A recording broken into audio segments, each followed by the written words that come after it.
ఆధార్ సేవలకు అధిక ఛార్జీలు వసూలు చేస్తున్న ఆపరేటర్లను సస్పెండ్ చేస్తామని, వారిని నియమించిన యాజమాన్యానికి 50,000 రూపాయలు జరిమానా విధిస్తామని కేంద్రం పార్లమెంట్ సమావేశాల్లో స్పష్టం చేసింది.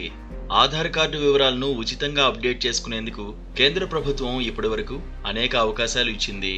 తాజాగా ఆధార్ వివరాలు ఉచితంగా అప్డేట్ చేసుకునేందుకు కేంద్రం మరోసారి గడువు పెంచింది. గతంలో పొడిగించిన గడువు ఈ డిసెంబర్ 14తో ముగియనుంది. తాజాగా గడువు పొడిగించిన మేరకు 2024 మార్చి 14 వరకు ఉచితంగా ఆధార్ను అప్డేట్ చేసుకోవచ్చు. గడువు ముగిసిన తర్వాత ఆధార్ వివరాలు అప్డేట్ చేసుకోవాలంటే రుసుము చెల్లించాల్సి ఉంటుంది. ఆధార్ కార్డు పొంది 10 ఏళ్లు పూర్తయితే తప్పనిసరిగా తమ డెమోగ్రాఫిక్ వివరాలు అప్డేట్ చేసుకోవాలని కేంద్రం చెబుతోంది. ఆధార్ కార్డు అప్డేట్ విషయంలో అక్రమ వసూళ్లకు పాల్పడితే కఠిన చర్యలు తప్పవని తాజాగా కేంద్రం హెచ్చరికలు జారీ చేసింది.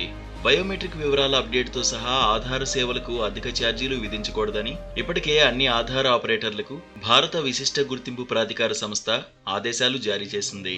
ఈ విషయాన్ని కేంద్ర ఐటీ శాఖ సహాయ మంత్రి రాజీవ్ చంద్రశేఖర్ లోక్సభలో లిఖితపూర్వకంగా సమాధానం చెప్పారు. అక్రమంగా వసూళ్లు చేయడంపై కంప్లైంట్ వచ్చిన వెంటనే విచారణ చేపడతామని అన్నారు.